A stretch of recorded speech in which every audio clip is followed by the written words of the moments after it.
Hello guys, अब like नडल की जान अपनी बहन रेवा में बसती थी। अपने माता पिता की मौत के बाद अरमान ने सिर्फ 18 साल की उम्र में सारा बिजनेस संभाल लिया था। अपने पेरेंट्स को खोने के बाद उसकी बहन ही उसकी पूरी फैमिली थी, जिसके लिए वो सारी दुनिया से लड़ सकता था। रेवा को थोड़ी सी तकलीफ में देखकर ही अरमान परेशान हो जाता था और आज भी कुछ वैसा ही हो रहा है। मैंने कहा ना, मुझे वो डॉक्टर अभी के अभी यहाँ चाहिए। आई डोंट केयर वो इस वक्त किसी सर्जरी में है या जहन्नुम में। I want him right now, understand? Oh God भाई, आप क्या कर रहे हो? छोटी, तू यहाँ क्या कर रही है? तुझे बोला था ना अपने कमरे से बाहर नहीं आना। कुछ चाहिए था तो मुझे बुला लेती। भाई आपने 3 डॉक्टर्स को क्यों बुलाया? वो तीनों ना मेरा सर खा रहे हैं कब से। मैं बिल्कुल ठीक हूँ भाई। क्या ठीक है? इतना बुखार है? चल मैं तुझे तेरे कमरे में ले चलता हूँ। भाई मुझे बस हल्का सा बुखार है और आप तो ऐसे परेशान हो रहे जैसे मुझे न जाने क्या ही हो गया हो। हे पागल, कुछ भी मत बोला कर। तुझ पर अगर इतनी सी भी आँच आई ना तो मैं इस पूरी दुनिया को आग लगा दूंगा। भाई I'm रियली सॉरी भाई, मैंने आपसे ऐसे बात की। बट भाई मैं बिल्कुल ठीक हूँ सच में, आप प्लीज परेशान मत होइए। तेरे लिए परेशान नहीं हूं तो किसके लिए हूं? माँ पापा के जाने के बाद एक तू ही तो है जिसे मैं अपना कह सकता हूँ। उनके जाने के बाद तू मेरी रिस्पॉन्सिबिलिटी है। तुझे मैं तकलीफ में नहीं देख सकता। Oh that's so sweet of you भाई, आप सबसे बेस्ट हैं, पता है ना आपको? हाँ बस अब भाई को मस्का मत लगा। और हाँ, आज कोई ज़रूरत नहीं है कॉलेज जाने की। चुपचाप अपने कमरे में जा और रेस्ट कर। चौथे डॉक्टर भी आ रहे हैं चेक करने। भाई यार मजाक कर रहा हूँ। अब कोई डिस्टर्ब नहीं करेगा तुझे। जा, अब थोड़ा रेस्ट कर ले। मेरी एक इम्पोर्टेंट मीटिंग है, मैं वो कंप्लीट करके आता हूँ। ओके भाई, थोड़ी देर रेस्ट कर लेती हूँ वरना भाई की फिर से डांट सुननी पड़ जाएगी। रेवा को अपनी आंखें बंद किए कुछ ही देर हुई थी कि अचानक तुम्हें यहाँ आना होगा,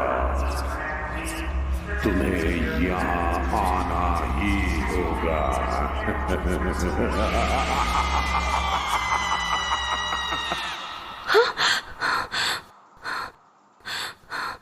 ये आवाज़ें मेरा पीछा क्यों नहीं छोड़ती? हर अमावस्या की रात ये जो मुझे सपने दिखाई देते, वो आवाज़ें, वो जगह, आखिर क्या है ये? क्या रिश्ता है इनका मेरे से? मैं भैया को भी नहीं बता सकती क्योंकि वो तो हर छोटी बात पर ओवर रिएक्ट करने लग जाते हैं। रेवा चल, अपने माइंड को डाइवर्ट कर ले, सब कुछ ठीक हो जाएगा। एक काम करती हूँ, थोड़ी देर टीवी देख लेती हूँ, अपने आप मन शांत हो जाएगा। क्या है आखिर गौरव तिवारी की मौत का राज? क्या हम इसे भानगढ़ से जोड़कर देख सकते हैं? भानगढ़ ने ली एक और प्यारा रिसर्चर की जान। क्या है आखिर भानगढ़ का सच? ये तो वही जगह है जो मुझे थोड़ी देर पहले सपने में दिखाई दी थी। हाँ, हाँ। मेरा सर। आजा यहाँ, आजा भानगढ़, मैं तुम्हारा इंतजार कर रहा हूँ। आजा।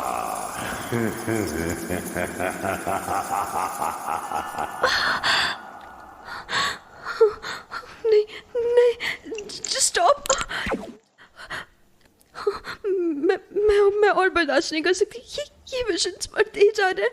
ओह गॉड, मैं नहीं बर्दाश्त कर सकती। पहले तो मुझे ये तस्वीरें ही दिखाई देती थी, अब तो आवाज़ें भी आने लग गई। ओह गॉड, मुझे इस बारे में पता लगाना पड़ेगा। मुझे भानगढ़ किला जाना ही पड़ेगा। भाई आप कहाँ हो? छोटी, मैं यहाँ हूँ। क्या हुआ?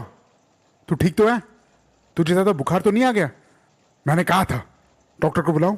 तू प्लीज बैठ यहाँ, मैं पानी लाता हूँ। रेवा यार, ये तू क्या करने जा रही थी? यू नो ना, भाई तेरी छोटी सी छोटी परेशानी से भी हाइपर हो जाते हैं। अगर तूने उनको ये बात बताई तो, अगर तूने ये भानगढ़ किले का नाम भी लिया ना, वो तुझे कभी नहीं जाने देंगे और खुद भी परेशान हो जाएंगे। नो, मैं ये नहीं कर सकती। छोटी क्या सोच रही है? ये ले पानी, मैं अभी डॉक्टर को बुलाता हूँ। रुक। अरे अरे भाई आप भी ना ऐसे ही परेशान होते रहते हैं। हाँ, अब मैं तो बस आपको बेस्ट ऑफ लक बोलने के लिए आई थी। आज आपकी बहुत इंपॉर्टेंट मीटिंग है ना शायद। मुझे ऐसे क्यों लग रहा है कि तू मुझसे कुछ छुपा रही है। तो आई कुछ और थी कहने और अब कुछ और ही बात कर रही है। ओ गॉड भैया, आप भी ना वो डेली सोप वाले भैयाओं की तरह बिहेव करने लग जाते हो कभी कभी। तू मुझसे कुछ छुपा रही है एंड ऑल दैट। मेरी बहन, मेरा गुरूर, हाँ ना। पता नहीं क्या क्या बोलती रहती है। कहाँ से लाती है डायलॉग्स तू? भाई आप कहाँ से लाते हो ये सारी इमोशनल लाइंस? हाँ, मैं बस आपको ऑल द बेस्ट बोलने के लिए आई थी, दैट्स इट। चलो अब अच्छे बच्चे की तरह अपना बैग उठाइए और ऑफिस जाइए। और तू? मैं आपने जैसे कहा था ना, रेस्ट करूंगी पूरा दिन। Very good, okay then. अब मैं चलता हूँ, ऑलरेडी लेट हो गया हूँ। बाय भाई, have a nice day. Bye. जैसे ही अरमान ऑफिस के लिए निकला, रेवा दौड़कर अपने कमरे में गई और भानगढ़ जाने के लिए तैयारी करने लगी। सोच तो लिया था कि भानगढ़ जाऊंगी, पर कैसे? चल बेटा रेवा, अब काम पर लग जा। सबसे पहले भानगढ़ के बारे में ना सारी इन्फॉर्मेशन गूगल से कलेक्ट कर लेती हूँ। ओ गॉड, ये तो जितना सोचा था उतना भी आसान नहीं है। रात को भानगढ़ के अंदर जाना तो सरकार की तरफ से बैन है, और अगर मैं दिन में बाकी सब टूरिस्ट के साथ जाऊंगी तो शायद मैं अपने सवालों का जवाब ना ढूंढ पाऊँ। सोच रेवा सोच, कुछ तो सोच। ओ गॉड, मैं रवि अंकल को कैसे भूल गई? अभी उन्हें फ़ोन लगाती हूँ। हेलो, नमस्ते रवि अंकल। एक्चुअली मुझे ना आपसे थोड़ा सा ज़रूरी काम था। मुझे ना भानगढ़ में जाने के लिए आपकी थोड़ी सी मदद चाहिए थी। रात को? बिल्कुल भी नहीं। तुम्हें पता भी है ये कितना रिस्की है, और अगर अरमान सर को पता चल गया तो तुम जानती हो वो क्या कर सकते हैं। Please please please Ravi uncle, आप सिर्फ हमारे बिजनेस मैनेजर ही नहीं, पापा के सबसे क्लोज फ्रेंड भी थे। अगर आज पापा होते तो मैं उनसे मदद मांगती, पर अंकल प्लीज़ आप ही उनकी कमी पूरी कर सकते हैं। प्लीज़ बस एक रात के लिए मुझे वहाँ जाने की परमिशन दिला दीजिए, please please please. Reva, okay ठीक है, पर सिर्फ एक ही शर्त पर कि मैं भी तुम्हारे साथ आऊंगा, ओके? वैसे तुम वहां जाना क्यों चाहती हो? कुछ सवालों के जवाब ढूंढने हैं मुझे बस। पर प्लीज़ अंकल, इस बारे में भैया को कुछ भी पता नहीं चलना चाहिए। कैसे सवाल बेटा? अंकल वो सब मैं आपको बाद में बताऊंगी, पर प्लीज़ अभी आप अरेंजमेंट्स करने की तैयारी कीजिए। पर बेटा अंकल प्लीज़ प्लीज़। देखता हूँ, कोशिश करता हूँ बेटा। Thank you uncle. Ravi uncle से बात करने के बाद रेवा सो गई और सुबह जल्दी उठकर अपने भाई के लिए ब्रेकफास्ट बनाने लगी। पर अरमान को इस बात की भनक लग चुकी थी कि उसकी बहन को उससे कुछ तो चाहिए। क्या बात है, आज सुबह सुबह तू डाइनिंग टेबल पर ब्रेकफास्ट लगा रही है। तेरी तबीयत तो ठीक है ना छोटी? बस आज मेरा मन किया आपके लिए नाश्ता बनाने का, तो बना दिया। लीजिए, टेस्ट कीजिए। क्या चाहिए छोटी? क्या भैया आप भी? मैंने कोई मस्का वस्का लगाने के लिए आपको ये सब नहीं किया है, ये तो मेरा प्यार है। अब हाँ, वैसे अगर आप इंसिस्ट कर रहे हैं तो अब आई ना असलियत सामने। चल बोल, क्या चाहिए? परमिशन। किस चीज़ के लिए? मेरी फ्रेंड है ना रिया, उसकी बर्थडे पार्टी है कल उमैद भवन पैलेस में। मेरे सारे फ्रेंड्स जा रहे हैं, मैं भी 2 दिनों के लिए जा सकती हूँ क्या प्लीज़ भाई? 2 दिनों के लिए? भाई प्लीज़ ना, मेरे सारे फ्रेंड्स जा रहे हैं भाई, प्लीज़ आई प्रॉमिस। मैं अच्छे से अपना ध्यान रखूँगी, प्लीज़ भेज दो ना, परमिशन दे दो। पर रेवा, आज डैड होते तो मुझे कभी मना नहीं करते।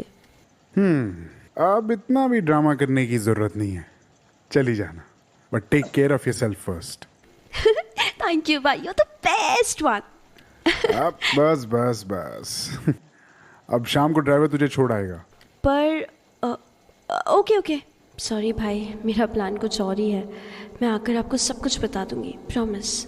अपने भाई के ऑफिस जाने के बाद रेवा बेसब्री से रात होने का इंतजार करने लगी और जैसे ही शाम के 7 बजे वो अपने घर से तैयार होकर भांगड़ के लिए निकलने लगी।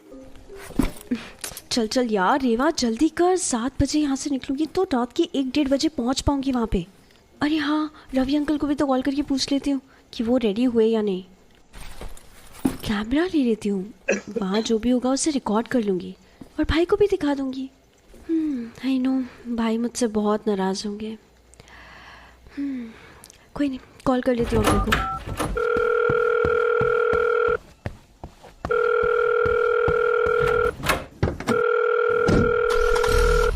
हेलो जी रावी अंकल। हाँ बेटा, मैंने सारा इंतजाम कर दिया है और फोर्ट में घुसने का परमिट भी मैंने तुम्हें व्हाट्सएप पर भेज दिया है।